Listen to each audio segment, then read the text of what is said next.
Welcome. It's Bruce Scholl with Unscrew the News. I am excited to be here. I have a returning guest that I think will educate you, and you're gonna want to hear this story. Uh, it is touching hundreds, thousands of people across the world. I'm so grateful to have Kerri Rivera joining me again.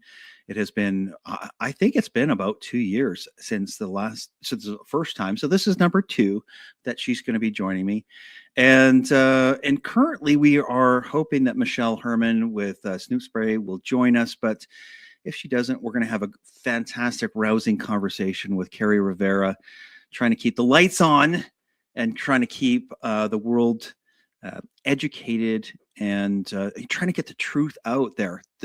We just were talking about it, trying to get through the layers of censorship and crushing propaganda and lies coming from the media. But anyway, I'm so grateful to have her here. I'm going to have her just jump on here right away. Thank you so much for joining me, Kerri. It's a pleasure to see you. And I'm really, really grateful. I know I continue to say this. I'm gushing, but just to have you here and have some of your time to share your knowledge and the truth that you've got to share with the world. Yeah. So, thank you so much for joining me. Anyway, you know what? She's a world-renowned author, and she is a. Now, I want to make sure that I got this right, but is it a naturopath that you were doing? No. I'm a homeopath. My degree is in homeopathy, but I really practice naturopathy. Naturopathy. Okay. And so if you can, I know that we talked about this before, if you can impart what you have gone through over the number of years. Yeah, I think you said you've been doing this for 17 years. And it really, you know that you're over the target when you are absolutely shut down from every angle, and it sounds like that you have been.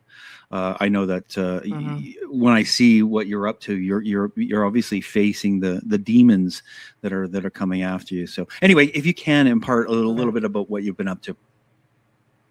Sure. Well, originally I remember Jim Humble, he used to live with me and my family in Puerto Vallarta, Mexico in 2012 through 2014. He turned to me one day at lunch and he said, "They hate you more than they hate me because you treat children." And then now as time goes on and everything's been exposed, like the Epstein, this stuff and all that kind of stuff. And, we understand that children are a currency, disgusting, perverted world, this kind of stuff. And I start to realize they're going after me. They're going after me because I'm defending the children. And that is a problem for them, because autism is created. It's by design. So when you come up with a solution for something like COVID, like we have a solution for that. It's like, a few drops of chlorine dioxide and you're out the other side, and of course, when it comes to what is my situation is autism is avoidable, treatable, and recoverable. It's reversible. We can't use the C word. So we're just going to, play that game. But at the end of the day, it's not something that you have to spend the rest of your life having. It's something that we can actually reverse because our children were not born like this. They do not have to die like this. And again, it's about defending the children. If we, the vocal people that know better, don't share this and don't defend it, the children have no voice. Just like the Carpenter song, "Bless the beasts and the children, for in this world they have no voice, they have no choice." So we have to be that voice. We have to advocate for the children. We have to stand up. And of course, the censorship has been strong. I've lost bank accounts and emails. I've had my house raided by the German government. I mean, there's a lot of stuff that has happened that's been really, really ugly and shocking, because you watch like a guy like Alex Jones have it happen to him. And you go, well, I'm just a regular person, just, found something that works and I'm just sharing it. And that's why I write books about it and do consultations about it. But then when it happens to me, I'm like, but I'm just little Kerri. Like, it's not a thing, but it's a thing.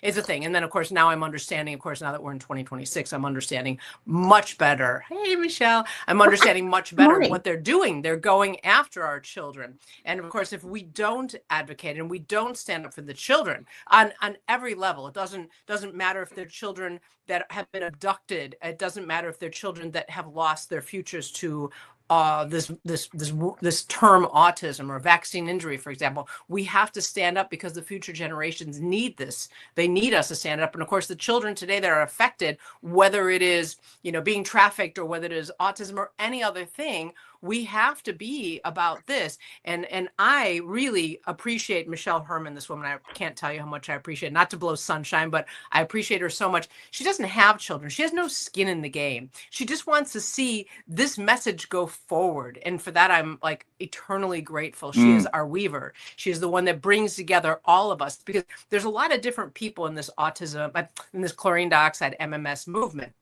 And we were all kind of like islands doing our own things. And she Right. brought us together like a quilt and wove us together. So, of course, we think different things. Like each one of us has our own little detail that we're like, it's like this, like this. You know how people are when they're extreme, because we're extreme because that's why we got here, right? So, Well, you're battle hardened. Right. I remember Mark Brennan and I one time, I was like, oh, vegetables are good. And he's like, meat is good. And we were like on the opposite ends of the fence of this one. And now I'm just finishing my carnivore book. I'm like, I'm all in, man, but sometimes you need to walk your walk and you have to come to terms with certain things on your own time. Or I know CDS, and that was what we were talking about, Bruce, too. Chlorine dioxide. What is MMS? What is CD? What is CDS? Well, MMS was Jim Humble's way of calling chlorine dioxide when he watched people many decades ago dying from malaria, taking a few drops of this chlorine dioxide, and it was a miracle. Like they were dying, malaria, they was taking their lives. He gave them a few drops, and presto changeo, a few hours later, they were laughing and happy and sharing this newfound miracle mineral solution with everybody else around that was getting this malaria, because that was going around in the jungle where he was mining. So that was just like a nickname, basically, MMS, for the chlorine dioxide. And then chlorine dioxide solution is just the gas from the chlorine dioxide trapped in water, because at the end of the day, chlorine dioxide is really just a gas. But with the chlorine dioxide that I use, like the MMS, there's actually raw material in there. So the difference between CDMMS and CDS is that there's absolutely no raw material. In the CDS, it's only the gas, and the CDMMS actually has raw material in it. So it's pretty simple. Okay, I just want to make sure that everybody understands. This is Michelle Herman. She's the CEO of SnootSpray. She's joined us. Thank you so much for joining us. Well, we got started, Michelle, and we're talking about Kerri and her story and where she came from. I've just asked her to reiterate, introduce to the audience what she's gone through, and she's so gracious to help our audience to understand, because there's so many people that really don't. There's so many myths around this that we're still trying to break out that message. So I appreciate you being here, but I still have some questions for Kerri, if you don't mind. Michelle, just stand by and right obviously ahead. Jump in. Yeah, jump in anytime. But Kerri's got it covered. Of course she does. So Kerri, your story came though from your own personal experience of your child, right? One child, right? That experienced autism. And then how did you get to this point? How did you decide that you were going to try this, or what did that look like? I had tried everything else by that point. So my son was diagnosed with, he was born typical. He had a very typical first 12 months, and then he started to fall off. The more I vaccinated, the more he fell off, but I didn't know, because of course that's a good thing, right? And then by the age of 2.5, he had lost all of his speech that he had. He lost his eye contact and all that. So he gets diagnosed in 2004 with autism, which is really vaccine injury. This label just kind of minimizes what they're doing to our children. Sure. 1 in 31. We're an epidemic. It's absolutely devastating to children in the whole childhood situation. So anyway, my child gets diagnosed, and people come to me. I'm meeting different people, and they're telling me, go here, go there, go everywhere. I did. I went to everything, every diet, every known supplement, every medicine. I did stem cells. I mean, I did every ridiculous thing under the planet. And he was marginally better. So that was 2004. Now, 2010, I just finished the last of the genetic supplements and all this kind of ridiculous testing, and, tens of thousands of dollars at that point. And really, he was worse. And so I was like, I don't even know what to do. Like, this is the end. My kid is 10. He's never going to be better. What will I do? Kids were at school. I'd already had a clinic at that point, but, IV chelation and stuff, well, they weren't getting better. And he'll lay on the bed and I'm like praying. I don't know what I'm praying to, every God and name that people pray to. Cause I'm thinking, well, maybe I'm just praying to the wrong name. That's gotta be the way, you know? And I just started to remember that I bought these drops 1 year prior. So 2009, I bought these drops from a pediatric doctor in Guadalajara where I was there visiting in-laws. And so he was doing IVs on the kids that were being seen by my doctors at my clinic. And I'm like, oh, what are those? It was like, oh, they're detoxification drops. I'm like, I'll take some. They were like $10. I mean, they were super cheap. This goes back to like 2009. So anyway, take them home and just shelved them because of like it's $10 or $12 or whatever is not going to cure autism. There's just no chance. Can't use the C word. Not going to recover anybody from autism. So I shelved them. And then when I had nothing left to try in 2010, it was June of 2010. I'm like, well, let's see what we got going on. And I started researching this information about it, and finally I was, it opens the viral envelope, it kills candida, bacteria, parasites, neutralizes heavy metals, reduces inflammation, reduces oxidative stress. I'm like, this is us, this is autism, right? Yeah.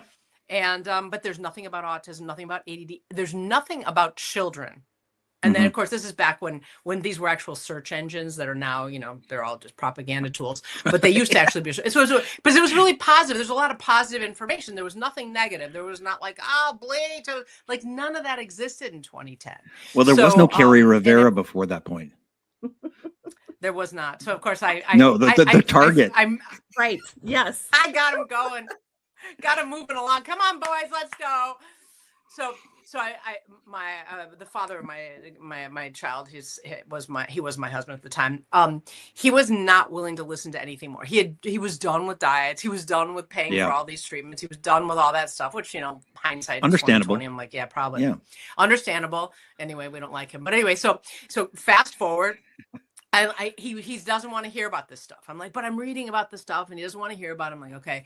So like maybe August, kind of early August of 2010, my son's about to turn 10, and the cousin of the best friend of my ex and his girlfriend come out of my hyperbaric chamber. I just show up at the clinic. They're coming out of the chamber, and instead of saluting me properly, like with a hug or a kiss on the cheek, like in Mexico is traditional, they're like, we're taking MMS and we're vomiting and we're feeling great. And I'm like, oh my God, this is the craziest thing I've ever heard. I'm like, and I'm like, oh my God. And they're like, yeah, but we're taking like 100 drops at a time and we're just detoxing. We went to see Jim Humble and, this whole thing. And I'm like, oh my God, this is so crazy. So I'm like, can you come to the house? Cause I really want to start this with my son. And yeah, sure. We'll meet you over there. So they drive over there. I walk over to the house and Mr. Wonderful comes downstairs and we try to convince him. And he's like, yeah, well, we'll take it. Cause of course, if it comes from anybody but me, it was like good. It was well received. Sure. So he's like, so, okay, we'll start taking it. If we don't die, we'll give it to Patrick. So we had a really low threshold there. We started taking it. We were fine. And then we started to give it to Patrick, but I didn't know how to use it. So I just knew that because I called the doctor. I'm like, how would I use this? Like just one drop a couple times a day. I'm like, all right. So one little teeny drop, how could that, anyway, how's that going to make a difference? I didn't really know what to do. I don't know. So I start to look for an email for this Jim Humble guy. And because he wrote some yellow booklet, and because they told me a little bit about him because they had just gone to the Dominican Republic, but I was like not putting the whole thing together yet. So finally I get an email back because I found an email and it was from Mark Grennan. He's like, oh, I'll tell Jim to email you because I told him I got a clinic. I do conferences all over the world and I'm talking about biomedical things and blah, blah, blah. So I need to know how to use this for autism. So I get an email back from Jim a couple days later and it just says for 25-pound child, it's 1 drop 8 times. For a 50-pound child, it's 2 drops 8 times. And for a 100-pound child, it's 3 drops 8 times. I'm like, okay, my kid's going to be 10. He's 100 pounds exactly. So I started 3 drops 8 times on day 1. Well, since then I've been using like a bottle method where we actually break up 1 drop into 16 equal parts. So we go up really low and slow. So that first day he got, 24 drops, which is totally insane. But anyway, that was not my protocol. That was just Jim. So later on that day, he throws up. And I'm like, well, okay, that can happen with detoxification. It can happen with nystatin. I mean, it can happen with anything. Sure. So, I give him dinner, and then he and I are in the TV room. I'm reading something. He's on a touchscreen computer, jumping up and down with his underwear on, like always, like naked boy. And he turns to me at 9 o'clock at night and he says, "I want bed." And I was alone, so I'm like, huh? And I couldn't believe that he actually said something. Right. Previously, he'd So been anyway. Oh no, completely, he'd stay up all night. nonverbal. He'd stay up. Well, he wasn't completely nonverbal, but he would never Right. say something that was kind of mundane, anything Right. like Right. about Right. cleanliness or nothing like that. And he definitely at 9 o'clock would have never said anything. And I was like, okay. So I didn't believe that I heard it because, Yeah. all the doctors told me my child was a non-responder, so I should probably expect nothing from him. So, okay, so I follow him up the stairs to his bedroom. We get up there and he turns to me, looks me in the eye, which he didn't have eye contact before. He says, "I want to take bath." I'm like, huh? And it was really clear. Wow. And I was Wow. like, all right. It was crazy. It was so crazy, Bruce, because even as it's happening, I'm by myself with him. So I'm like, that's not happening. Like just, Right. Right. we know your kid's, he's a non-responder. I really didn't have a lot of hope. I just kept trying because I don't know how to stop trying.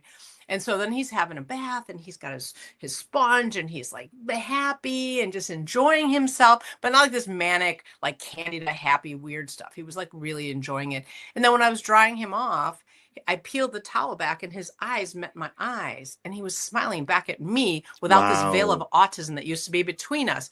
Sure. And it was like that changed. And from that day forward, now that was 20, what was that? That was, 2010. It's 2010. And it's been like that ever since. And then of course, people, then I still had click, and people would send me emails because there was no like WhatsApp or any of that kind of stuff, or Teams or Telegram, whatever.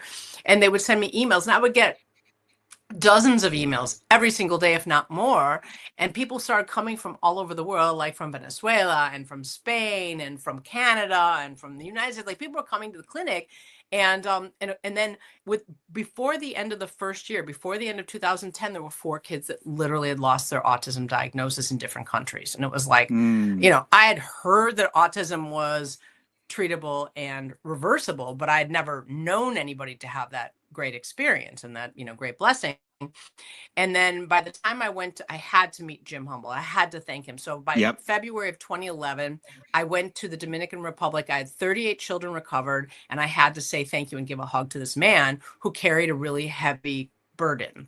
Because I was already getting attacked by then. By then, it was all the autism community in Latin America. It's bleach is destroying the gut. It's whatever. They keep their business running, these scumbags. Anyway, of course. So they, they're trying to defame me and the defamation of character has been really strong. But anyway, so I went to meet him, and that was, I just realized like this was going to be my cross to bear. And ever since then, now that was 2010, 2011, I met Jim. I had huge Facebook groups of like 60,000 people in, I don't know, 13 different languages with 60 different moderators, and just kept going forward. I had originally translated the biomedical protocol for Dr. Rimlin at the Autism Research Institute and Defeat Autism Now back in 2006. So I was really familiar with biomedical interventions and autism treatment, because I wouldn't say recovery, because that really wasn't what it was. It's more treatment. There's still, most of the doctors out there, if not all of the doctors out there, are really just managing autism. They're managing the symptoms, but a full recovery, they usually don't know what that's all about, sadly, because it's not the business model, and I think that a lot of parents think, sorry. No. Just like any other pharmaceutical, they don't want a solution. They don't want you to be healthy. They want to keep you on the drug. They want to keep you on the healing path. Right? They're going to say, "Oh yeah, we're going to try and manage the symptoms," and that's exactly what they don't want. I mean, just like cancer, they don't want to solve cancer. I mean, it's a billions of dollars industry. So why would you solve it?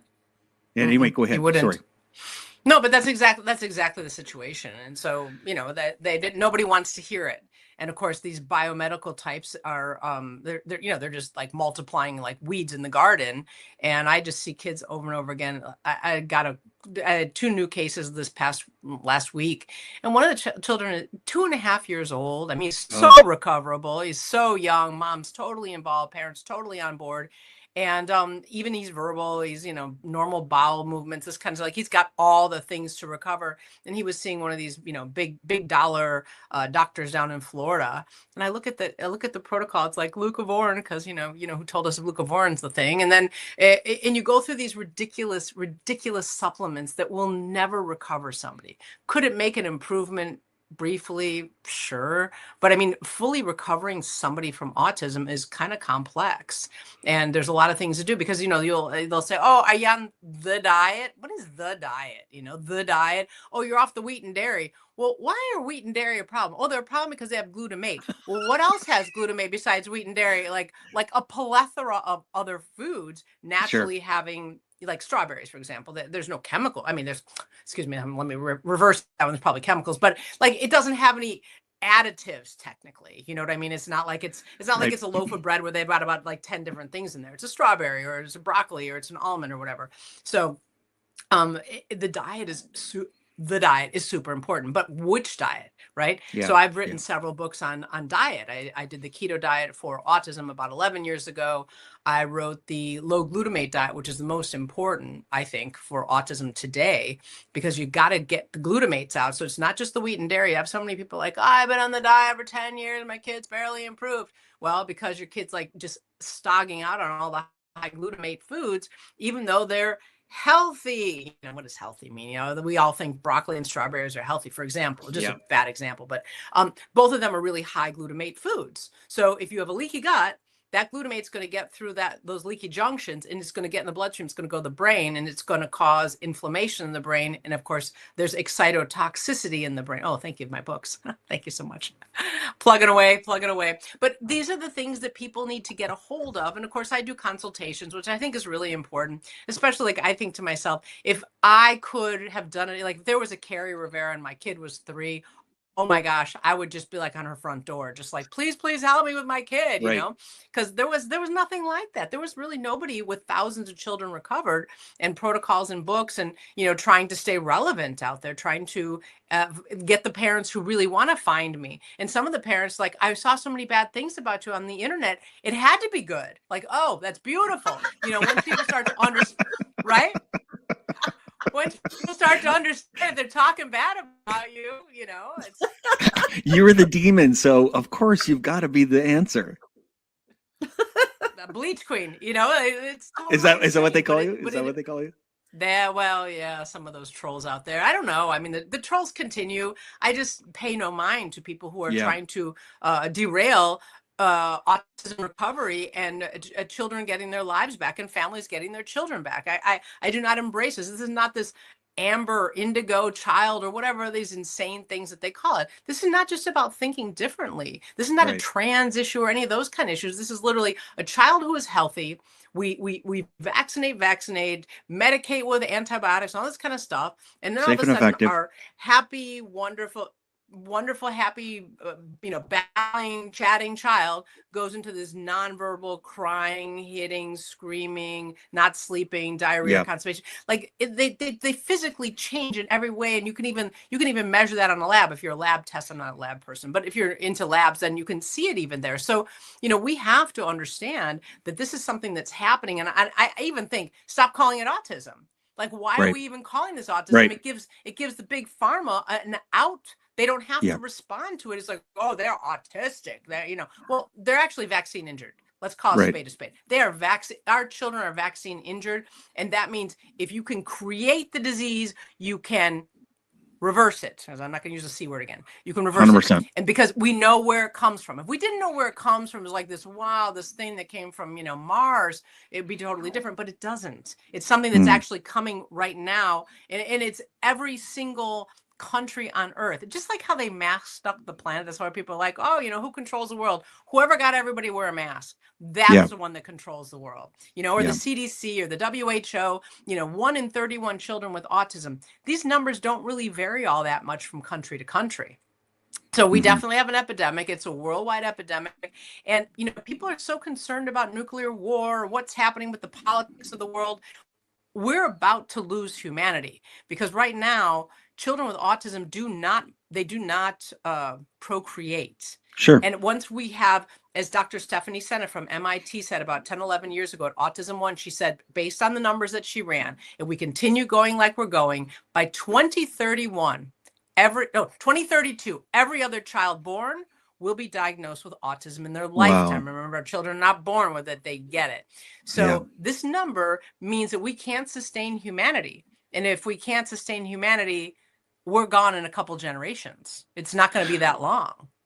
Kerri, thank you so much for imparting this story, and it's just so powerful to hear, where it came from and what you went through. Just to close the loop, now your son obviously was about 26. What does that look like today? And give some hope. Like obviously you've got a great story. So what does it look like for him today? Well, I think that Patrick's not my favorite story. Patrick is my motor. So, Yeah.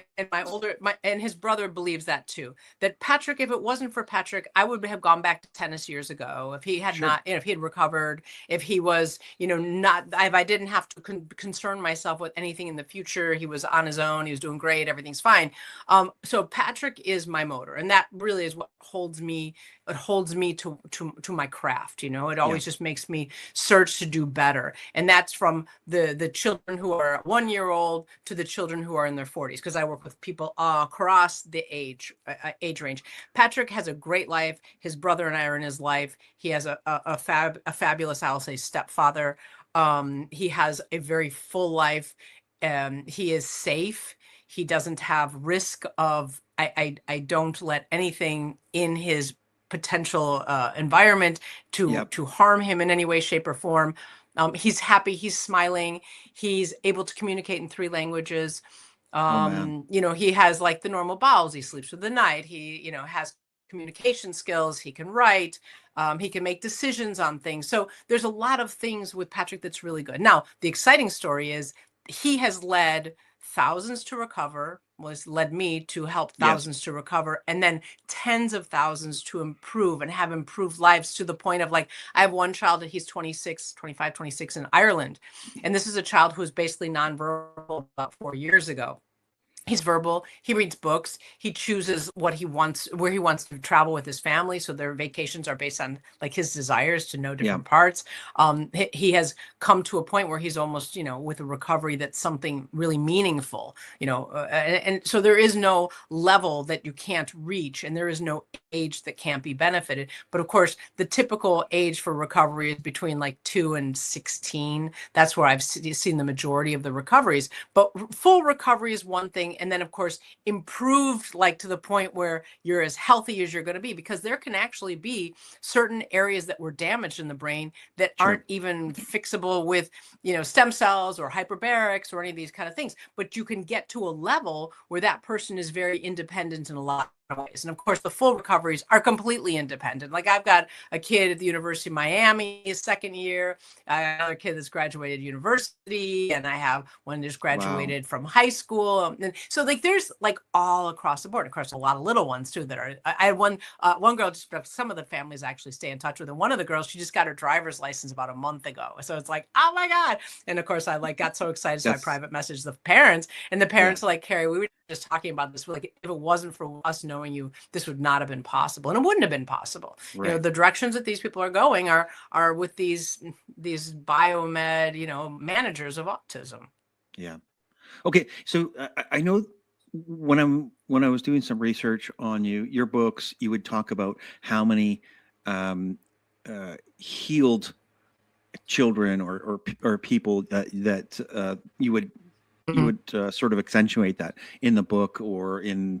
So are you still counting, or is it now so it's not many possible to count? Yeah. No, it's not possible.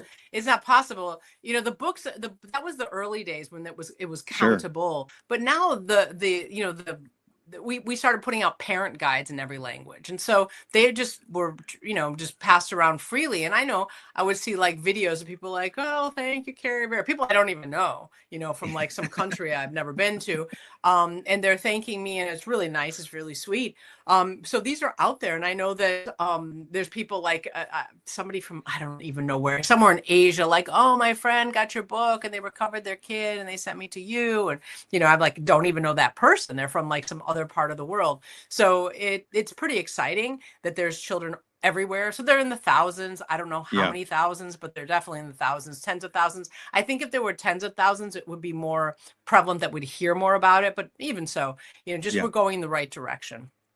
Oh, amazing. Amazing. That's it's very cool. It truly is. It truly is the greatest thing that you're not able to count it anymore. Right. It is. So I'm so excited for you and for parents that are listening to this today, because they've got to be jumping off their seat if they haven't heard you before. And, I know that they'd be as excited as I am to hear this story and how you can give hope to families. So much hope. There's so much hope, Bruce. There's so much hope. It's fantastic. So much.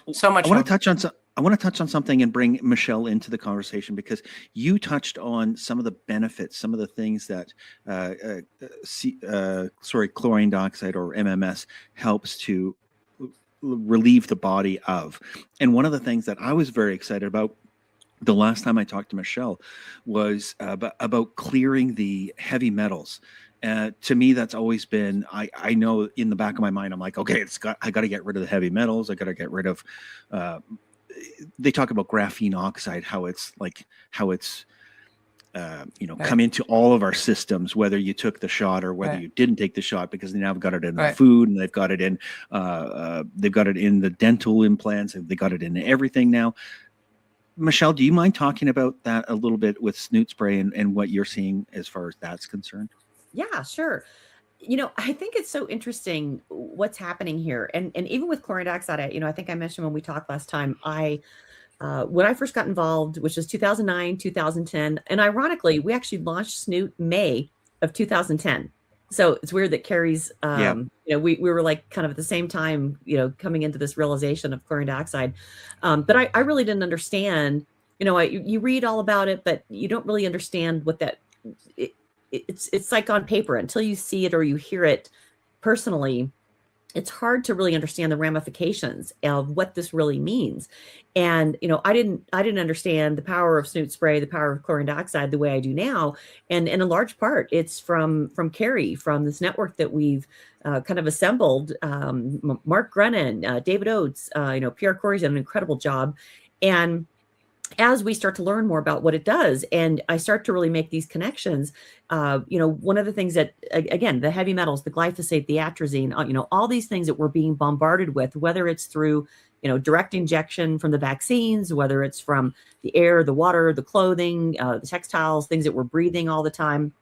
And I think that there's a couple studies out there that show that some of these things will go through the circulatory system, the digestive system, but many of them actually end up taking up residence in the brain and the gut and the reproductive organs. And the interesting thing about Snoot that now my mind is kind of blown is that, I didn't even realize this, that chlorine dioxide is so small, it does pass the blood-brain barrier. And the interesting thing about Snoot, right, is intranasal delivery. There is so much work now being done about the benefits and the power of intranasal delivery of a myriad of substances out there, because it literally goes right to the brain. And there's Kerry, my spokesmodel, right? Is that, the fact that you're getting chlorine dioxide exactly where you need it, and it feels good, it tastes good. And I think, what I've been so excited about Kerry is like, can we help these kids and these young adults, these people, can we help them get chlorine dioxide into and on their body in a way that accelerates what's already happening via the drinking and the oral consumption or the bathing or the enemas? This is another route into really where the problems lie. And we've had so many people tell us, they had, verifiable brain fog or skin issues, you name it, things that were clearly caused by the vaccine. And after a day or two of using Snoot, things start to resolve. And it was honestly shocking to me at first. I really, early on, I thought these were all coincidences when people would tell me this. And now I'm like, okay, yeah, now I understand it. And actually, last time we were talking about live blood analysis and how you can start to really see things that are happening in the blood. And we just I had a couple folks that I'm working with. We did live blood analysis last weekend, and I'll have to show you the videos. It's incredible when you see that blood, and this is, it's just a prick of blood from the finger. Sure. Put it on a microscope, and you basically look at what's going on, and all the blood cells clumping together, and you can see all kinds of fascinating things in there. And really, we did a test with Snoot, and 20 minutes, 25 minutes later, we tested the blood again, and it was all the blood cells are moving, they're flowing, and a bunch of things that were there before were no longer there in the blood sample. So Wow. we still have a lot of work to do on this and some testing. But, if I was a doctor, if it was me, I would have, if I was a parent of an autistic child, I would have every single one of them on Snoot. It's it's probably one of the easiest ways to get chlorine dioxide into the spot where the challenges lie. And, I think that's an easy, simple thing. You don't have to go to a doctor. You don't have to get a prescription. You don't have to do all this tests, all this analytics, and I think there's estimates like 80% of the people have a sinus infection, which is typically from the biofilm. So who couldn't stand to breathe a little bit better, right? And that's an easy thing. So many kids with autism have allergies, sinus infections. So it's an easy way you're hitting on multiple targets. Can I just add one thing that's really important? I think we don't realize it. The top of our intestine is not here, it is here. Wow. So there's about 5 different types of bacteria that live here permanently, strep and staph being them. And almost every child that I work with has strep, and I can see it in their behaviors. So we have to treat it. So we're treating the gut, treating the blood, but we're never getting the root of the problem. And with the Snoot, you get the root of the problem. You're going to actually kill the bacteria that's been living there peacefully because nothing's affecting it. It just, nothing's going, kids are sticking their fingers in there and nothing is changing up there. We just keep thinking this is the top, this is the top. Right. Real Amazing. important. Well, really important. I've got back into taking Snoot again because I got off of the train there for a bit. But after talking to you again, it reminded me that I needed to take care of those heavy metals and to have it there to obviously rid myself of any of the bacteria that are obviously living. And I love to swim outside. And so, of course, that's gonna be in me and getting into me. So every morning I start off with a little SnootSpray myself. So I'm very happy about it. Yeah, thank you so much. I'm very happy to hear that. I'm going to bring up your website here briefly, just to show it here quickly. 1 second. And you were mentioning PreRecorded, and I'm just going to bring up the books we love here because excellent. Yeah, he did some fantastic books that are obviously on, we talked about being banned and censorship and all of that. So a lot of these books that you've put on here, Michelle, you can't find. That's part of the reason that you've got them available here, right? It's crazy. If Kerri didn't mention already, right? One of her books back in, I think it's 2014, 15 was like #1 in health and wellness. And, all this it was really politically motivated. These are bad books. We've got, it's funny when people think of censored books, they think of things that are a little bit more risque, but it's actually chlorine dioxide books that are being censored. And, so Kerri can't even list anything. Mark Grennan can. And I don't think PreRecorded, when he wrote The War on Chlorine Dioxide, I think he didn't even attempt to put it on Amazon because he knew it would be taken down. And that's what's happening. And I thought, if I can start carrying these books, and I think that, the thing that I'm really excited about working with Kerri is that there's so many ways in which to help the autism community. And I think I mentioned last time, I've been working closely here in Albuquerque with an organization that has hired special needs workers for 45 years. And they don't just pay them, 3 cents an hour. They literally give them meaningful work. They pay them market rate. They give benefits, vacations. And it's an incredibly reliable group of workers. And tying together what Kerri is doing and the fact that we've got her books, her supplements, the black seed oils proving very, very popular, the Mark Grennan books, the Robert Yoho books, that it's really a team of special needs workers that is picking, packing, shipping, and assembling these things. And so it's a really full circle moment to me that, it's not just about, hey, let's talk about it. Let's donate. Let's, yes, we support, put the ribbon on, right? We're actually doing things that matter. We're actually giving meaningful work to this community. And we're even, the gal who runs it, she's like, we've got to get our people on the Kerri Rivera program. That's another project we got to get going. So there's these tie-ins that are remarkable. And the books are, it's so funny. It's funny how people think, oh, you don't need to save anything. You don't need a book because it's all on the internet. And then when you realize that the internet is all being manipulated, to Kerri's point, right? And I think this is a great test. If anybody thinks the internet is not manipulated or Google is not, do a Google search on chlorine dioxide, see what comes up the first 2 pages, and then go to something like Yandex, Yandex, and do a search on chlorine dioxide. Page 1 and 2, it'll blow your mind the difference in what those 2 sources will surface. And that to me is an excellent display of the disparities and how we are being manipulated. So I thought it was just really important. And a lot of these folks that are helping, they're just not getting any traction. And if we pull all these books together in one spot, and a lot of people have been great. They've just donated the books, like, here, just keep it rolling. So I did that whole book bundle of like the banned books bundle. Yes. And it's so awesome because we have these books and they're incredible. And what I think has been really important to me too is chlorine dioxide. We have to get it into these publications. We've got to get it into the attention of the mainstream medical. And I think that was why Pierre Kory it was so important to me to connect with him. I when I read his book, The War on Ivermectin, I knew if we could get him into the chlorine dioxide world, I knew he would write the book, The War on Chlorine Dioxide. So it's one of the greatest achievements of my life. Oh, again, you're bringing people together. The Weaver. Like, the Weaver. Yeah, she's the Weaver. Yeah, she is. Well, I mean, she brought me to Kerry, and we're now sharing this information out to the world via my podcast. And I don't know that you've been on many different shows, but we really do need to be able to break through and to because obviously the propaganda, the mainstream media is not talking about this, and they're trying to hide all of these solutions, to continue to bring fake healing or fake solutions to people via the pharmaceuticals. So anyway, we need to obviously get this message out there. So I encourage anybody watching that to make sure to share this out. Share it with somebody that you think is important to you. Share it with your family, your friends, anybody that you can think of, social media wise. So we've got to continue to get this out there. But I have the 2 warriors here. I know you're both on the front lines, making a difference and putting people together. I talk to Michelle every so often, and she'll tell me about she had gone to this event and ran into this person, and she managed to get the ear of the HHS director, RFK Jr. And I'm like, what? How are you doing this? What?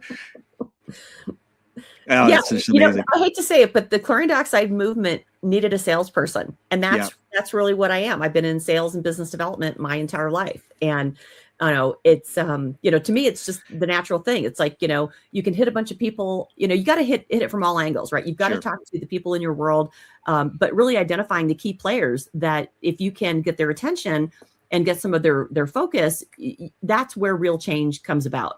And I've never been afraid to reach out to, the person at the top. It's never been intimidated me at all. And, a lot of people think that we're sitting back waiting for someone else to do something. We're waiting for the government. We're waiting for this association, that association. And the reality is we can wait forever. We're going to wait forever. And in one way, it's funny because most people don't, frankly, they don't think about it, or they don't have the guts, or they don't have the tenacity. I don't know what it is, but people are very afraid of reaching out to people at the top. And I'm like, these people in the government, by the way, they work for us. We don't work for them. They're our employees. And that's what I love, frankly, about RFK Jr. and Trump and a lot of people in this administration. Love them or hate them, which, there's a lot of emotion around this. But I love that they are fixers. They see a problem. They're pragmatists. They want to solve the problem. They want to get the job done. And, that's what we need. We need people who want to get the job done, and they don't care about, what people are saying. And let me tell you, the stuff about Kerri Rivera out there, I don't know how this woman is still standing. The hit pieces and the articles, I just started being a subject of them. And let me tell you, it's terrifying. Last summer, we had the Wired magazine article come out, and I couldn't even sleep at night. I was so scared to death. And I thought, okay, this is just a little microcosm of what Kerri Rivera has encountered for the last 15 years. And I'm just a wreck. And it's funny because once, now I feel more, now that it's happened and we survived, and now I'm actually upset that Wired Magazine, they said Michelle Herman, the owner of a chlorine dioxide nasal spray. They never said Snoot. I'm like, like, this is the greatest advertising opportunity in my life. And they didn't even say the company name, the product name. So, yeah. You got to work on the branding with your enemies. I mean, it's fun because maybe send out a package to them. Yeah, I'm looking at these hit pieces as simply these are a marketing gold mine opportunity. It's like, now I look at it now that we've kind of gone through it, and I can tell you that another thing that I believe is a reflection of what's happening with the awareness, adoption, and acceptance of chlorine dioxide is when that article last summer came out on Wired Magazine. The comments on Twitter were hilarious. And, you're definitely afraid when you're just like so worried, like, oh my God, this is going to ruin my life. And I'm going to say 99-1, the comments were in favor of chlorine dioxide. And they were like, Wired Magazine, you idiot hacks, you really? This is journalism? And people were telling their own chlorine dioxide story. It was incredible. It was so like, okay, we're going to be fine. We're going to be fine. We got to keep going. And let's utilize these moments of hit pieces. Let's leverage them to our advantage, because these people come off looking like idiots. They really do. And so well, they are idiots. It's huge. Well, they're robots. They are idiots. Right? Yeah, they've been programmed. Yeah. And all they do is propaganda. They're just sure. Yeah. Voters. Yep. Mm-hmm. Same thing over and over again. That's all they are. That's all. Kerri, one other thing I want to ask, and obviously give more tools to anybody watching, is you do consultation, but what else are you doing as far as that's concerned? How else do people find out about how to solve these issues and to find the solutions? Besides consultation, what else are you doing?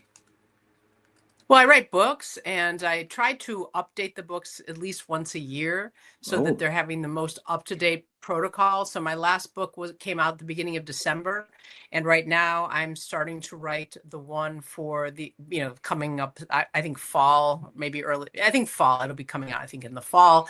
The one for 2027, so 2026, which it just came out in December. So I try to always have books available. So people that don't want to do a consultation or can't afford a consultation, I'm not really pricey, but at the same time, the book is like $29, versus the consultation. So people usually start there. I answer all of my emails. So when people have questions, I'm on your protocol and there's a question about page this or whatever, so I can explain to them. And then I usually, if they're already on the full protocol, we can do like a follow-up because they don't really need an initial. They're already started. I have my books in print with some recipes in them that kind of supports people that, are trying to do it themselves, that, one way or the other don't really want to do a consultation. But that's pretty much what I do. I mean, it's really the books and the consultations. Those are my primary focus. And of course, the new training program. That's like the most exciting thing, I think.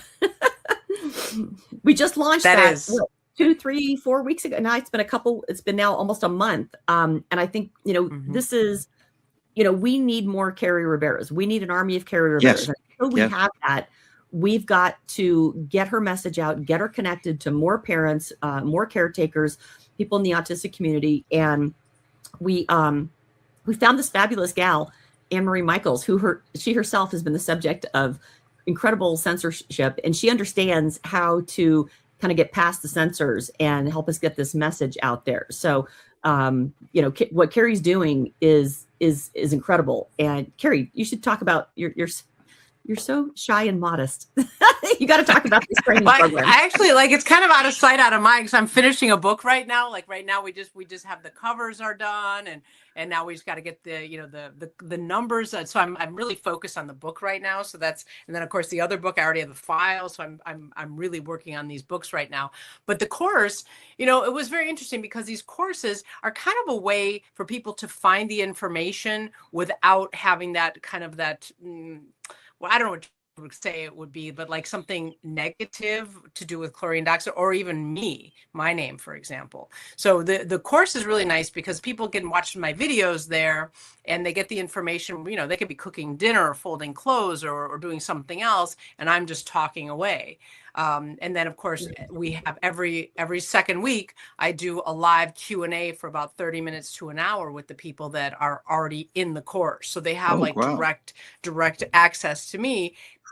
in the book, and of course the consultation, these kind of things. So it's really wonderful, and there's, that'd be great to share the link, because there's a lot of people that will have heard, of me, or they have a child with autism and they don't really know where to go, or how to start, or they've been doing these biomedical treatments, which are just managing the situation. And of course, that way it's a little bit less non-committal, but there's a lot of hours of content for them to come up to speed and decide if they want to go this direction. And of course, with the Q&A, it's live. So you have me live on that Q&A. So I'm looking through, trying to find the training, the course that you're talking about. If I look like that, I don't look the same, do I? Go ahead and put it in the chat, or I just put the link in the chat. Sorry. Oh, you did? Okay. Yeah. 1 second. Let me grab it here. Yeah, we need to be linking this to some more places for sure. Yeah, and I think right. Yeah. Parents need hand-holding. They need to know that they're not alone. And Kerri's journey and her story is remarkable, because it's not just some doctor saying, "Oh, well, here, try this medication, call me in the morning." It's her ability to understand the frustrations and the life that you live, and the ups and downs, and still at the end of the day show that there is hope. There are things out there that you can get improvement. I mean, I think that's maybe one of the biggest benefits of this is these parents are not alone, and these are real stories. And Kerri's guidance with this is, she said, I don't even have any kids, but I look at this as vital, absolutely vital to parents just not feeling alone and feeling like there's a path forward. Well, people feel hope after this course, they tell me. Yeah. Oh, no kidding. So I mean, we all know people that have been affected. important. I mean, you obviously more, but I mean, every person like myself, we all know people that have been affected by it. And the numbers that you're talking about are astronomical and probably hard for a lot of people to understand, but it's true, because you're not going to hear it from the mainstream media. They're not going to tell you that it's what's the number today, Kerri, from your understanding? 1 in 31. 1 in 31, according to the CDC. And that's sick. That's just absolutely It's a devastating sickening epidemic. Yeah. Yes. And of course, you're not going to hear that. But I mean, here's another thing that people that don't have kids that are going through it is that you essentially hide. Right? You hide away from the world. You hide away from your family. You hide away from society in general. You hide in your home, trying to just solve this on your own. And that's essentially what it ends up being, is it not? Right, of course. And the other thing I want to throw it in there, the Amish don't have autism. So when you say well, what are they doing? And we have our double-blind side-by-side right there. You got the whole world doing those jabs, and then these guys not doing any of them, and they have no autism. So why don't we just model what they're doing? I mean, besides the horse and carriage. Exactly. Well, just going back to basics and not introducing pharmaceuticals. That's obviously a big part of why they've been healthy, and they managed to. There was a meme that you probably remember, both of you, during the dark times. I call COVID dark times. So during the dark times, they, why did the Amish not get COVID? Well, they didn't have TV, so right. I love it. That's great, Bruce. That's great. So because they weren't being programmed. Anyway, right. What else do people need to know? They can obviously get in contact with you for reversing autism. I think this is a great way for people to. I guess you just sign up here. That's just that simple. Look at that. Right. And then every other Wednesday around noon Eastern, we do the 1 hour. I do the 1 hour Q&A, and it's live. So people are interacting directly with me without paying extra for a consultation or whatever. So it is really a great opportunity. And of course, I think because it's a closed environment, I can give hope the way I used to be able to give hope before the attacks and all that started. Right. Obviously you have to be a member. You have to be paid to be in that group. So it's going to be a secured group. I guess that would make sense. Oh, that's fantastic. Yeah, good work. The price of this program, I think it's like $139, $159 with the book. The amount of information, the guidance, the sheer quantity and quality of information, and access to Kerri, it's astronomical, the amount of money that people spend on everything, right? Because like, autism, cancer, we, in our mind, we think throw every dollar at it, no expense spared, we've got to spend. And some of the most effective things are right there in front of us, very cost effective. And, this is, people spend this kind of money, without thinking, dropping that amount of money on dinner, and, and we hope too, like if there's anybody who needs help, I mean, I'm all about helping people. This is really the main goal of this. And, they're the people that Kerri has helped, at no charge, that we've helped at no charge, because it's not about making money. This is about getting the word out. And, part of the reason even for the fee, right, is you got to have some kind of, we got to protect against the trolls, frankly, filter out the people who really, truly do need help. But this is really what it's about, is getting that information to a wider audience. So we're, I thought this idea was brilliant. I'm like, Kerri's done so much, and there's so much new information that have come out. It's, getting this kind of together in a training program like this is just exactly what we need right now. Oh, God bless you. That is wonderful to hear. Again, it's so awesome to have both of you here, two warriors on the front lines of, getting, I think, some critical information out to people that are looking for healing, for health, and for the truth. I guess new information as well, sometimes that we can't find in our mainstream lives, whether it's social media or whether it's the bullshit, the BS TV programs that we're being inundated with on a regular basis. But I appreciate both of you. Thank you so much for taking the time to share this information. Anything else that you want to share, either of you? Kerri, why don't you go ahead first if there's something that you want to share before we sign off? Well, thank you for the invitation to talk about this, because there's always people that you are influencing or that are they're watching what you're doing or who you're talking to. So it's a great opportunity to share this information, and people need to know that there is hope. There's a lot of hope, and that autism is avoidable, treatable, and reversible. And we are doing that every single day over here with chlorine dioxide. And again, thank you to Michelle for all you do for the children, because at the end of the day, by helping me, it helps the children. And I appreciate you both. Thank you. Michelle? Well, what comes to mind is, obviously there's millions and millions of kids out there that are afflicted with this, and obviously families. And, these kids turn into adults. I'm just going to mention one of the gentlemen that we've just recently had the pleasure of meeting, a young man named Daniel Keith Austin. And he's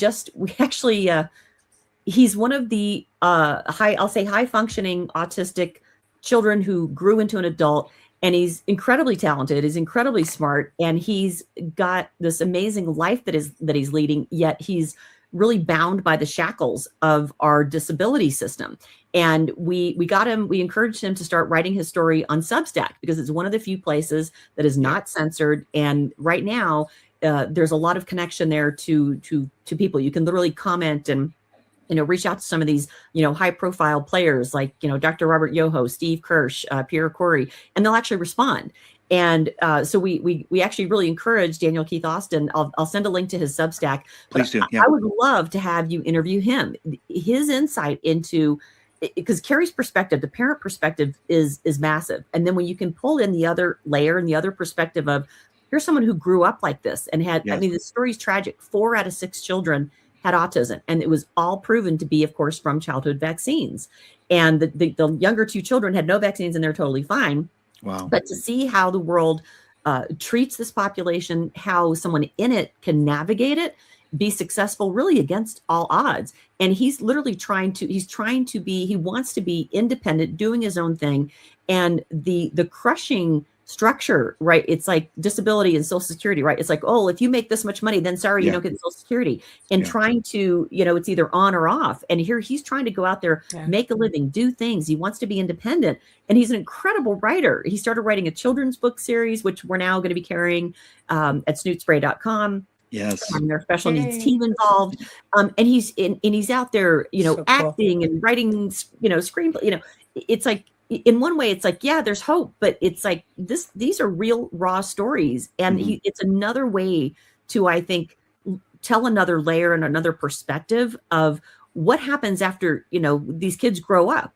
What happens? These are huge impacts in life, and the trap that is Social Security, disability, and life. They're protected, and they're protected so much that they don't understand. They don't grow into how to make appropriate decisions and think for themselves and act for themselves, even when they want to. And so there's a lot we've got to do out there. And I'd love to have you interview him. I think you'll find him fascinating, and the story is incredible. And I think another way to reach a population that maybe we can't reach yet with what we're doing. Let's do it. Absolutely. Thank you so much, both of you. I am so blessed to have you in my circle of influence, and I appreciate both of you, what you're doing for the world, because really it's not just children, it's not just one country, it's not just one small segment, it's really just making the world a better place. So thank you so much for both of your hard work, and obviously being attacked on a regular basis. So I acknowledge that. And thank you very much for your time. I look forward to having both of you on again soon. Michelle, please reach out to me if there's something else that we should be interviewing. I know that you're gonna fill my schedule for sure. And Kerry, if there's anything else that we can talk about in the near future, I would love to do anything with you. So let me know. Thank you so much. Thank you so much. Thank you both. Take care. Have a great day. Okay. Bye-bye. All right. If you're still watching Unscrew the News, thank you so much. Make sure to share this out. Get more eyeballs on this information. As I always say, keep your head on a swivel. Let's stay sane together. This is Bruce, and I'm out of here. Thank you so much for watching Unscrew the News. I appreciate your participation in freedom in Canada. Share this information and help others to wake up. God bless.